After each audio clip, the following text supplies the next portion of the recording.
हरे कृष्णा, राधे राधे। मेरे यार सांवरे, तेरी कृपा की छाव में पल रहे हैं हम। तुम दिखा रहे हो रास्ता और चल रहे हैं हम। दुनिया की ठोकरों से तो वाकिफ है हम। मेरे कान्हा, मुझे है बस तेरा सहारा, और तेरे सहारे से ही तो जी रहे हैं हम, है ना। कौन कौन बिहारी जी के सहारे है? कमेंट में एक बार जयकारा लगाकर अपनी हाजिरी जरूर लगाओ। बोलो बांके बिहारी लाल की जय, मोर मुकुट बंसी वाले की जय, वृंदावन बिहारी लाल की जय। बिहारी जी के दीवाने उनके प्रति अपने भाव और प्रेम को जानते हैं। कान्हा जी की भक्ति, सेवा, प्रेम करने में उन्हें जो आनंद आता है वो उन्हें किसी और चीज में नहीं मिलता। सीरियसली बता रही हूं, जिन्होंने एक बार प्रेम का स्वाद चख लिया उन्हें फिर बाकी सारी चीजें बेकार लगती हैं। हमारे ब्रज में संतों पर, साधुओं पर बिहारी जी महाराज की इतनी कृपा रही है ना कि वो, अगर आप देखोगे ना, वो कान्हा जी के साथ प्रत्यक्ष रूप में खेलते हैं, मानसिक रूप में तो उनकी सेवा करते हैं, उन्हें प्रेम करते हैं, उन्हें रिझाते हैं, उन्हें मनाते हैं। और इसके एक दो नहीं, बहुत सारी घटनाएं हमें मिलती हैं। पर कुछ भाग्यहीन ही कहूंगी मैं उन्हें, ऐसे भी होते हैं जिन पर अभी बिहारी जी महाराज की कृपा नहीं हुई। वो देखो वृंदावन आते हैं, मैं कहूंगी देखो उनका भाग्य देखो कितना ही खराब है कि मतलब कलयुग से निकलकर वो वृंदावन आते हैं। जब उन्हें आनंद कह लो, अच्छी उनके पुण्य कर्म जागृत होते हैं और उसकी वजह से वो वृंदावन में तो आ जाते हैं, पर यहाँ आके बिहारी जी महाराज के नहीं हो पाते। वो यहाँ आते हैं घूमने के लिए, दर्शन करने के लिए नहीं। वो कहते हैं वृंदावन का प्रोग्राम बनाया, घूमने चल रहा है क्या। वो आते हैं मथुरा के फेमस पेड़े खाने के लिए और लस्सी पीने के लिए, प्रेम मंदिर की चकाचौंध देखने के लिए, और यही उनका टारगेट होता है कि बस वहां जाना है, वहां घूम के आना है। उन्हें दर्शन नहीं करने होते। पर जो प्रेमी होते हैं ना, वो तो कभी वृंदावन से वापस आना ही नहीं चाहते। उनके लिए वृंदावन वो जगह होती है जहां जाके वो खुलकर सांस ले सकते हैं, खुलकर जी सकते हैं और खुश हो सकते हैं। वो बार बार वृंदावन जाते हैं अपनी बैटरी चार्ज करने के लिए, ताकि बिहारी जी महाराज ने उन्हें सांसारिक रूप में जो भी जिम्मेदारियां दी हैं उन्हें वो पूरा कर सके, है ना। वृंदावन ऐसी जगह है जहां हम बिहारी जी की कृपा और राधा रानी के प्रेम को महसूस करते हैं। वहां की हवा ही अलग है, कण कण में राधे राधे होता है। आपने महसूस किया है? कमेंट करके बताओ। आज आपको वृंदावन के एक बहुत महान संत श्री बिहारी दास जी महाराज के जीवन की प्रेम घटना बताती हूं। देखो, जो महान साधु संत होते हैं ना, वो धराधाम पर हम जैसों को अपने जीवन से सीख देने के लिए ही आते हैं। उनसे ही हम भक्ति और प्रेम सीखते हैं। सही कह रही हूं? वरना जितने ये साधु संत है ना, कभी उनके जीवन की घटनाएं हमें पता भी ना चले, उनका कितना प्रेम प्रसंग है कान्हा जी के साथ ये हमें पता भी ना चले। बट कुछ इनके जीवन में होता तो बहुत कुछ है, बट कुछ ही घटनाएं हमारे सामने उजागर होती हैं और उन्हीं से हमें इतनी प्रेरणा मिलती है ना। और मुझे तो ऐसा लगता है बिहारी जी ये हम जैसे पापियों को ही सबक सिखाने के लिए करते हैं, है ना। हमें 1% तो लगे कि देखो इनके साथ हो सकता है कभी हमारे साथ भी ये मौका आए, है ना। श्री बिहारी दास जी महाराज वृंदावन के हरिदासी संप्रदाय के एक बहुत रसिक संत थे। श्री विठल विपुल देव जी से विरक्त वेश प्राप्त करने के बाद वो भजन में लग गए थे। श्री गुरुदेव के निकुंज पधारने के बाद बांके बिहारी जी महाराज की सेवा का भार बिहारी दास जी के ऊपर ही आया था, वो ही आचार्य बने थे। बिहारी जी महाराज में उनकी अनन्य भक्ति थी, और क्या ही कहा जाए कि जो उनका प्रेम था उनके साथ, जो उनकी प्रीति थी, उसके बारे में तो क्या ही कहा जाए। अच्छा देखो, बिहारी जी महाराज के जो भक्त होते हैं ना, वो सिर्फ प्रेम को जानते हैं, दिखावे या आडंबर को नहीं। उनको ये नहीं लगता, अगर उनको ये भाव आता है ना कि मुझे बिहारी जी महाराज के लिए कोई भेंट लेके जानी है, तो वो उनके मन का भाव होता है। ऐसा नहीं होता मंदिर जा रहे हो तो प्रसाद लेके ही जाना है, ऐसा नहीं, है ना। अच्छा, ये जो घटना मैं आपको बता रही हूँ ये उस समय की है जब वृंदावन में आज की तरह बहुत ज्यादा भीड़ भाड़ नहीं होती थी, बहुत सादगी में लोगों का जीवन था। अब हुआ क्या, बहुत ही सुंदर प्रसंग है, प्रेम से मन से भाव से सुनना। एक दिन बिहारी दास जी महाराज सुबह सुबह जल्दी उठकर श्री यमुना जी में स्नान करने के लिए चले गए और उनका मन श्री बिहारी जी महाराज की किसी लीला के चिंतन में लग गया। यमुना जी पे बैठे बैठे वही यमुना जी के किनारे उनकी ध्यान समाधि ऐसी लगी कि वो वहीं बैठे के बैठे ही रह गए और श्री बिहारी जी महाराज की मानसिक रूप से सेवा करने लग गए। अब उधर मंदिर में जितने भी भक्त लोग थे वो वहां जमा हो रखे थे। बहुत से ब्रजवासी आज भी ऐसे हैं जो पहले बिहारी जी महाराज के दर्शन करते हैं, फिर अपने घर दुकान या कोई भी और सांसारिक काम करते हैं। बहुत से भक्त ऐसे हैं जो दर्शनों के बाद ही अंजल ग्रहण करते हैं। ऐसे ही बहुत से भक्तों का मंदिर के अंदर सुबह सुबह बिल्कुल एकदम भीड़ लग गई। सभी दर्शन करना चाहते थे बिहारी जी महाराज के। भक्त निधिवन में दर्शनों के लिए बहुत देर से भीड़ लगा के खड़े हुए थे, पर पट थे कि खुल ही नहीं रहे थे। तो लोगों ने वहां के सेवकों से पूछा कि भाई क्या हुआ, आज प्यारे को जगाया नहीं क्या, अभी तक मंगला आरती भी नहीं हुई, क्या हुआ? तो सेवकों ने कहा कि पट तो तभी खुलेंगे जब श्री बिहारी दास जी महाराज यमुना स्नान करके लौटेंगे, क्योंकि ताले की चाबी तो उन्हीं के पास है और सेवा भी बिहारी जी की वही करते हैं। अब लोगों के बीच में आपसी चर्चा होने लग गई कि भाई कहाँ रह गए, कहाँ रह गए। उधर यमुना के किनारे बिहारी दास जी महाराज मानसिक सेवा कर रहे थे और उनकी समाधि शाम को 5 बजे खुली। अब 5 बजे जब उनकी समाधि खुली तो वो सीधा वहां से मंदिर स्थान पर वापस आ गए। भक्तगण थे कि बिल्कुल टनाटन भीड़ हो रखी थी और सभी वेट कर रहे थे कि भी अभी आ जाएंगे, अभी आ जाएंगे, अभी आ जाएंगे, यही सोच सोच के सभी वहां खड़े हुए थे। बाबा को देखते ही सब वैष्णव और ब्रजवासियों में एकदम हलचल सी हो गई। बहुत सारे लोग सुबह से भूखे प्यासे खड़े थे, इसलिए गुस्सा होना भी उनका देखो स्वाभाविक सी ही बात थी। सभी ने एकदम पूछा, बाबा कहाँ रह गए थे आज? बिहारी जी को जगाया नहीं, भोग नहीं लगाया, सुबह से आपका कोई अता पता ही नहीं है और कहीं जाना भी था तो आप चाबी भी अपने साथ लेके गए थे। अब बिहारी दास जी महाराज बड़े प्रेम से बोले, भैया बिहारी जी ने तो आज बहुत बढ़िया भोग आरोग्य है, रसगुल्ला, दाल, फुल्का, पकौड़ी, कचौड़ी, जलेबी खाकर बिहारी जी तो बहुत प्रसन्न है। आज मैंने ठाकुर जी को सुंदर गुलाबी रंग की पोशाक पहनाई है और केवड़ा इत्र लगाया है। सारा गर्भगृह केवड़े के सुंदर सुगंध से महक रहा है। जो ब्रजवासी वहां खड़े हुए थे वो बोले, क्या बाबा क्या बोल रहे हो, हम सुबह से यही बैठे हैं, तुम तो स्नान करके अब लौटे हो, ताला खोलकर तुम कब आए और कब बिहारी जी महाराज का श्रृंगार करके भोग धरा दिया? कैसी अटपटी बातें कर रहे हो, क्या झूठ बोल रहे हो, क्या हमें बहकाना चाहते हो? अब कई लोग चिल्ला रहे थे, बोल रहे थे, बाबा कोई नशा वशा कर लिया है क्या? जितने लोग उतनी बातें, सब बाबा को कुछ ना कुछ बोले ही जा रहे थे। अब बाबा बोले, कौ मद माते भांग के, कौ अमल अफीम, श्री बिहारी दास रस माधुरी, मत मुदित तो फीम। मतलब कोई भोग के नशे में मस्त रहता है तो कोई अफीम के, पर मैं बिहारी दास तो बिहारिणी बिहारी जी के रस माधुरी के नशे में मस्त रहता हूं। है ना, कितनी सुंदर बात। अब लोगों को उनकी बातों से तसल्ली तो हो नहीं रही थी। हर कोई कुछ ना, क्योंकि देखो खड़े खड़े इतनी देर हो गई थी और बंदे जब परेशान होते हैं ना तो उनका दिमाग थोड़ा सा कम काम नहीं करता है। हर कोई कुछ ना कुछ बोले ही जा रहा था।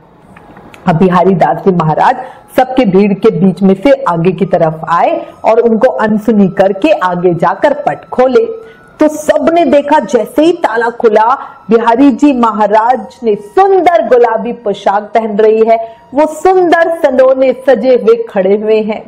गर्भगृह से केवड़े का इत्र महक रहा है और बगल में भोग सामग्री रखी हुई है, जो जो बाबा ने बताई थी वही सब चीजें। सब भक्तगण भक्त और भगवान की लीला समझ गए थे। सब जान गए थे कि बिहारी दास जी महाराज सिद्ध रसिक संत हैं और इनकी मानसिक सेवा सिद्ध हो चुकी है। तभी उन्होंने मानसिक रूप से जो भी सेवा की वो यहाँ प्रत्यक्ष रूप से हमें दिख रही है। उसके बाद पूरे मंदिर में भक्त और भगवान की जय जयकार गूंज रही थी। जो भक्त बाबा को गुस्सा कर रहे थे वो उनकी भक्ति पे अब बलिहारी जा रहे थे। है ना, ऐसे ही है हमारे बिहारी जी। खुद का मान भले घट जाए, भक्त का मान न घटने दे, है ना। बोलो बांके बिहारी लाल की जय। ये सिर्फ एक घटना है बाबा के जीवन की, ऐसी अनेकों घटनाएं बाबा के जीवन में हुई है। बाबा का थोड़ा समय आपको जीवन परिचय दे देती हूँ, आपको पता चल जाएगा, क्योंकि बहुत से भक्त ऐसे भी होंगे जो फर्स्ट टाइम ही हमारे चैनल पर आए हैं और उनको शायद बिहारी दास जी बाबा के बारे में नहीं पता होगा। याद रखना, जो अपने कानों से भक्तों के चरित्र को सुनते हैं, उनकी भक्ति, प्रेम और विश्वास बढ़ना पक्का है, पक्का है। अब बाबा के विषय में कुछ थोड़ी सी जानकारी देती हूँ। वैसे भक्तों के चरित्र को तो देखो कहना ही ऐसा है जैसे हिमालय को हाथ पे उठाना, बट फिर भी हम कोशिश करते हैं और दो चार पंक्ति जो भी कह सकते हैं वो बताती हूँ। श्री बिहारी दास जी स्वामी हरिदास जी महाराज के आशीर्वाद से दिल्ली के श्री मित्र सेन जी को पुत्र के रूप में मिले थे। स्वामी श्री हरिदास जी महाराज ने ही उनका नाम बिहारी दास रखा था। श्री मित्र सेन सूरध्वज ब्राह्मण थे। वो दिल्ली में दीवान के पद पर नियुक्त थे।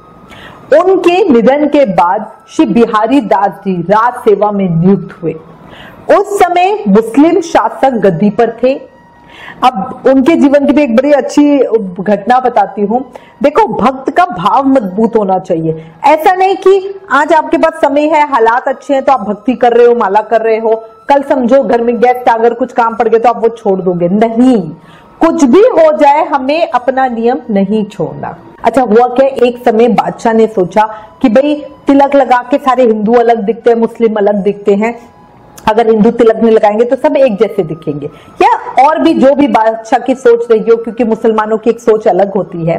तो एक समय बादशाह ने सभी अधिकारियों से कहा कि कल राज दरबार में अपना तिलक उतार कर आए। अगले दिन सभी अधिकारी बिना तिलक लगाए दरबार में पहुंचे, क्योंकि भाई उन्हें डर था कि अगर हम लगा के जाएंगे तो राजा गुस्सा ना हो जाए और हमें दंड ना दे दें। पर श्री बिहारी दास जी महाराज नाक तक लंबा तिलक लगाकर पहुंचे। अब सबने देखा कि भाई बादशाह ने तो तिलक उतार के आने को बोला था और ये तो इतना लंबा तिलक लगा के आ गए हैं। अब बादशाह भी उन्हें देख रहे थे। तो बादशाह के पूछने पर वो बोले, महाराज आप ही ने तो कहा था कि तिलक उतार कर आना। पहले मैं माथे तक तिलक लगाता था, पर आज मैं नीचे उतार कर नाक तक तिलक लगा के आया हूं। बादशाह इनके विश्वास, प्रेम और भक्ति से बड़े प्रसन्न हुए और इन्हें इनाम दिया। इसके बाद से इन्होंने हमेशा तिलक नाक तक ही लगाया। देखा आपने, ऐसे भक्त होते हैं जो अपने तिलक माला को ऐसे ही किसी भी कीमत पे छोड़ते नहीं है। हमारा तिलक, हमारी माला हमारी पहचान है। बिना तिलक, बिना माला हमें कहीं नहीं जाना चाहिए। अगर कोई जगह ऐसी है जहां हमारे तिलक माला को स्वीकार नहीं किया जाता, तो हमें भी उस जगह जाना ही नहीं चाहिए। ठीक है, बाकी आपकी समझ। अब हुआ क्या, समय के साथ श्री बिहारी दास जी महाराज का मन राजकाम में बिल्कुल भी नहीं लगता था। शीघ्र ही इनके जन्मजात भक्ति के संस्कार प्रबल हो गए और सांसारिक विषयों से इनका मन उब गया। अब वो मन से चाहते थे कि वो वृंदावन में चने चबा कर रहे और यमुना जल पीकर वैराग्यपूर्ण जीवन बिताए। और ये उनका सपना था कि भाई बस मुझे तो ऐसे ही करना है। वो अपने मन को वृंदावन जाकर बस जाने की सीख देने लगे। उन्होंने लिखा है, बसी वृंदावन उत्तम ठाऊ, सत्संगति परमार्थ पाऊं, नित दंपत्ति संपत्ति दिखाऊं, श्री बिहारिन दासी भई गुण गाऊं। बिहारी दास जी 33 वर्ष की आयु तक राज्य कर्मचारी के रूप में काम करते रहे। उसके बाद वो वेश धारण करके वृंदावन चले आ गए। कहते हैं कि वो जैसे ही वृंदावन में आए, उन्होंने स्वामी श्री हरिदास जी महाराज के चरणों में आत्मसमर्पण कर दिया और स्वामी जी ने उन्हें अपनी सारी दिव्य संपत्तियों का अधिकारी बना दिया। जितनी उनके अंदर भाव प्रेम था ना, उन्होंने अपनी गद्दी उनको दी। स्वामी श्री विठल विपुल देव जी से विरक्त वेश लेकर बिहारी दास जी निधिवन में भजन करने लगे। उनका वृंदावन वास का सपना आज पूरा हो गया था। उन्होंने सभी तरह की कलयुगी आदतों का त्याग कर दिया। वरना देखो, दीवान के पद पर प्रतिष्ठित, उनके अंदर तो कितने ही ऐशो आराम वाले भाव होते हैं, बट वृंदावन आके वो बिल्कुल सादगी में हो गए। वृंदावन की रज की कृपा से उनका मन श्री राधा रानी के चरणों में ऐसा रमा कि उन्होंने सारे संसार से अपने सभी नाते तोड़ लिए। उनका मन श्री राधा रानी की सेवा में और अंग की शोभा निखारने में मानो रम सा गया था।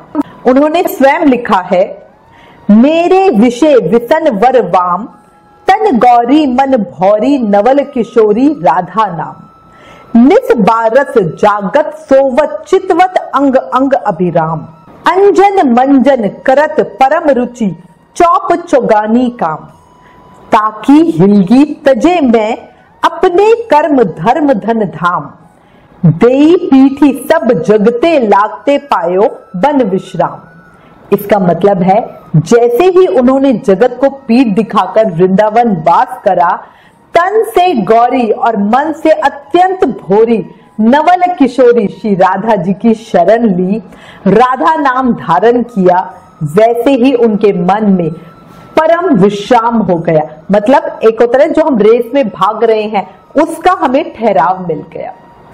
अब वो मान अभिमान सबको छोड़कर सिर्फ ब्रजवासियों का बचा खाना खाकर ही जीवन जीना चाहते थे।